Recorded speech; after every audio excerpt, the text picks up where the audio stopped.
Всем привет, друзья! Вот настало время, уже посадил волнистых попугаев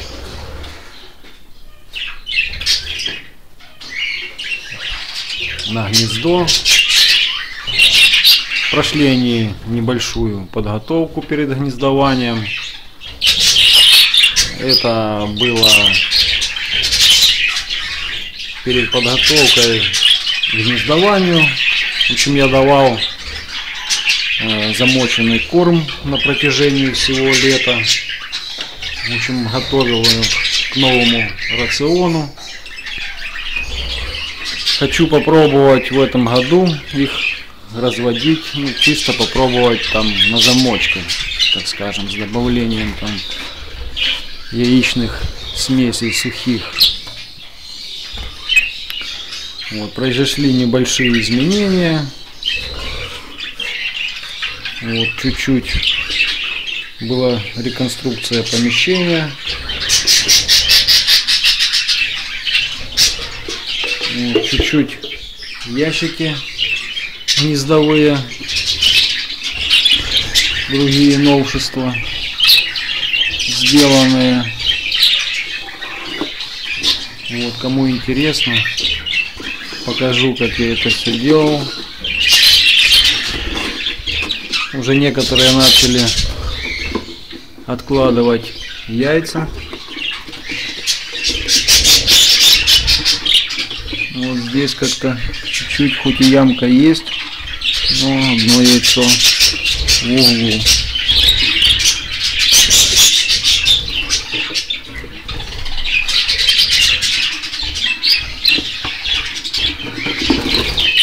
Все оказалось на самом деле просто. Здесь нету никого еще.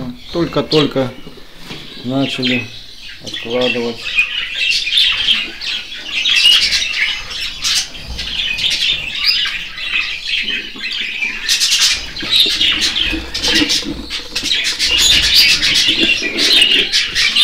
Только начали откладывать яйца все.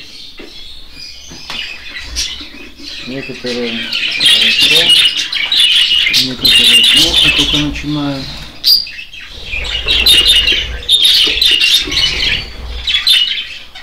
Вот. Сейчас мягкие корма я раздаю примерно раз в 2-3 дня, чтобы не было резкого всплеска гормонов у них. Ну и организм постепенно привыкал к более так частой даче мягких кормов. Это важно, как бы, потому что резко, если давать мягкие корма, то кишечник как бы не готов у них, поэтому возможно будет какие-то проблемы с пищеварением.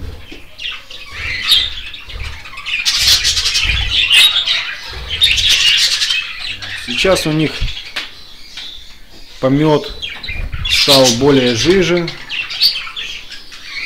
Консистенция это вот она. И тут сильно как бы расстраиваться особо не надо. Вот некоторые просто заводчики думают, что сразу это какая-то болезнь, и начинают давать антибиотики, что категорически как бы это не допускается.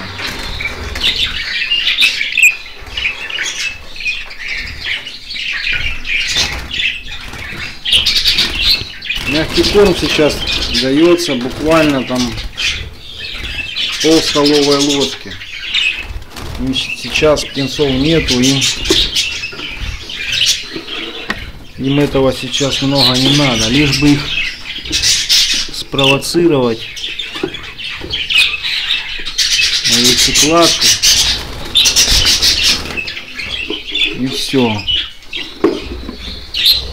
Птенцы пойдут, тогда будем уже эту норму увеличивать по состоянию.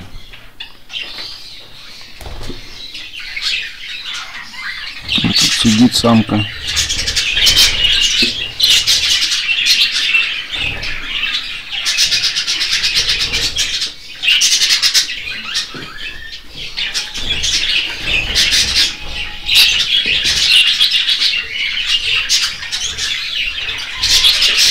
Сейчас из сухого корма у них овес, проса белая, красная.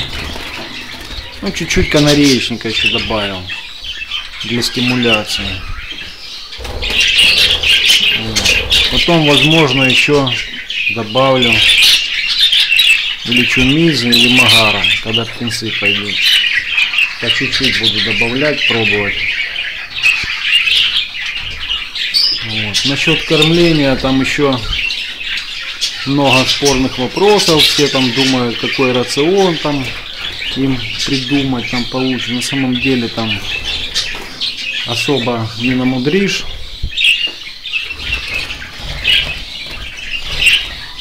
Поэтому приходится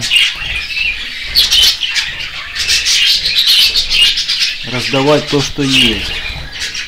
У некоторых эти корма есть в регионе, у некоторых нету. Но они, в принципе, там можно заменить чем-нибудь там, замочкой какой-нибудь, там дать пшеницы пророщенной или замоченной, гречка. Думаю, у всех есть. Овес также можно там давать замоченный для разнообразия. Вот. В некоторых хозяйствах просто я видел, даже на сухом корме на одном, ну, вытягивали они птенцов нормально, все без проблем. Вот. Конечно, высот не топ, не по 8, не по 9, там 4-5 птенцов выходило, как бы нормально. Я думаю, это нормальный результат в разведении. Вот.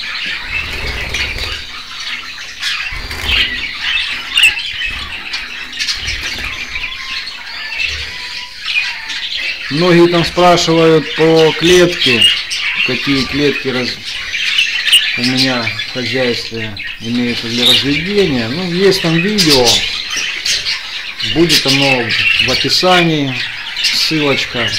Переходите туда, и там все как бы я рассказываю более-менее подробно. Ну а так вкратце, клетка 70 сантиметров, длина у нее 30 ширина и высота 40. Вот. Это для разведения волнистых попугаев. В принципе, все тут им подходит идеально. Проблем я в этом не вижу.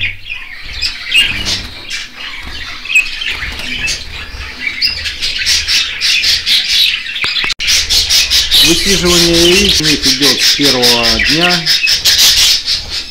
Ну и высиживают они эти яйца примерно 18 дней.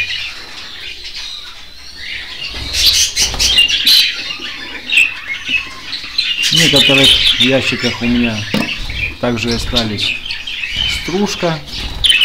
В некоторых, как видели, уже стоят доски.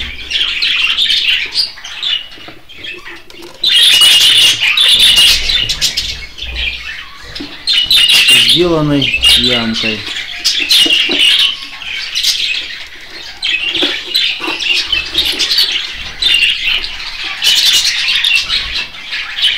Вот такая конструкция получилась.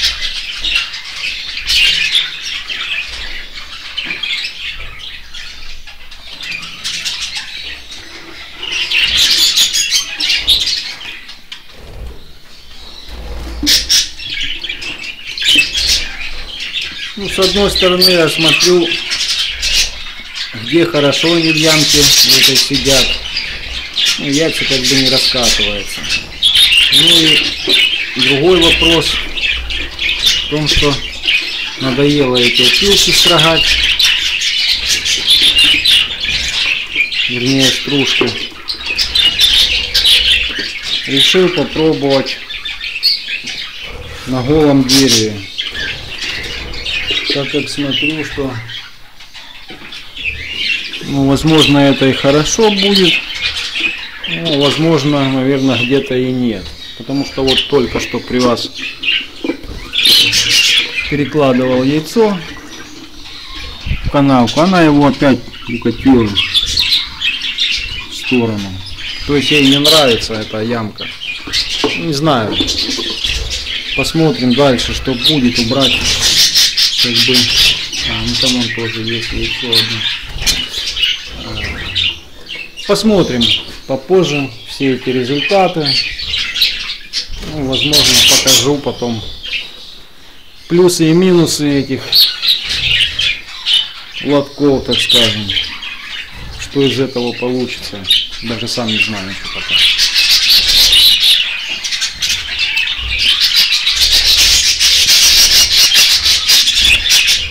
До вылупления птенцов буду, в общем, давать эти мягкие корма, пока, как я и говорил, через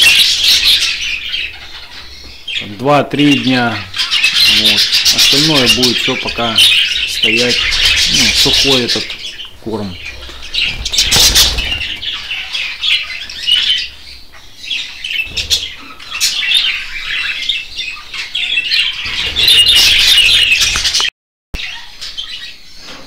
Также в период отдыха было у них уменьшено количество светового дня, чтобы птица больше отдыхала. Ну, то есть, как бы летом там, когда они отдыхали, света было и так достаточно. Вот, поэтому я у них искусственное освещение полностью выключил, чтобы они более-менее хорошо перелиняли, набрались сил. Вот. А с приходом осени, так как я, скажем, сажаю волнистых зиму, вот, и с приходом осени плавно увеличивал световой день, где-то минут по 10 каждый день. Вот. И тем самым мы как бы тоже провоцировали птицу к гнездованию. Это тоже как бы один из важнейших факторов, когда мы готовим птицу на гнездо. Вот. И соответственно, когда приходит время, добавляем мягкие корма и также дальше начинаем их провоцировать. И мы тогда увидим, как самцы начнут атаковать, заигрывать к самкам. В общем, и тут уже становится понятно, что пора уже ставить гнездовые ящики. Вот. Ну и как вы смотрели, в общем, те, которые были наиболее активные и наиболее подготовленные, так скажем, вот они уже первые тут 5 дней, грубо говоря, так 5-7 дней уже подкладывали яйца. Остальные еще могут созревать еще какое-то время.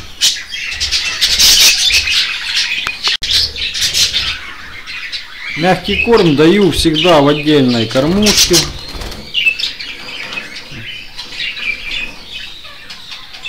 Чтобы он меньше подвергался бактериям там всяким, вот, чтобы меньше было соприкосновения с этими поддонами, со всей остальной там как бы ерундой. Вот. И каждый день они практически моются. Кому-то это подходит, такой режим, кому-то возможно не понравится. Результат потом покажет сам за себя. Просто потом многие задают вопросы, почему гибнут птенцы, почему там то, сё. происходит. Ну, все оно складывается до одного и того же места, все до кучи, так скажем. А потом начинаем грешить, что и от чего произошло.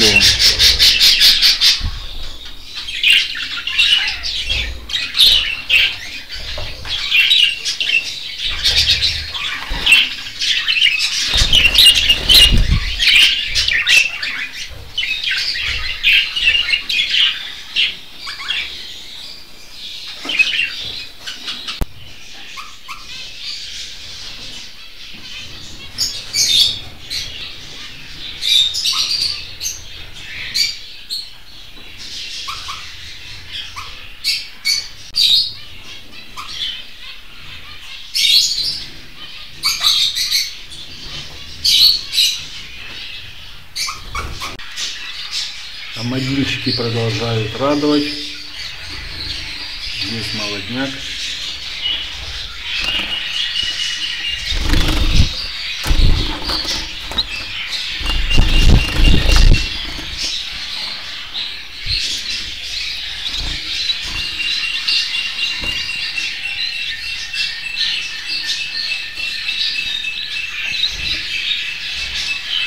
Сейчас достанем одного.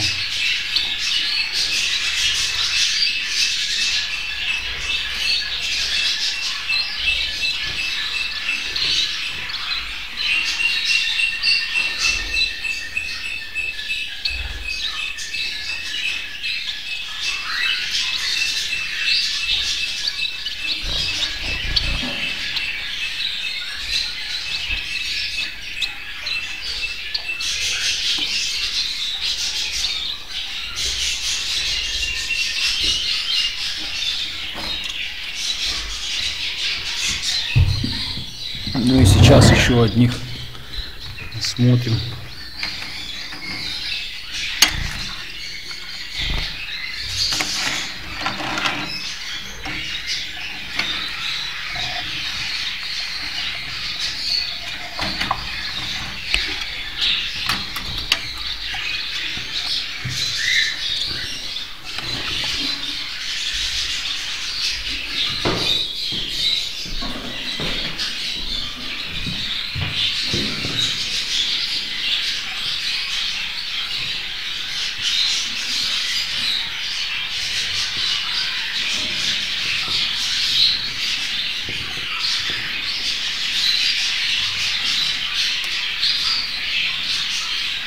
Раз, два, три, 4, 5, 6. В такой коробочке маленькой. Вот они такие все карандаши.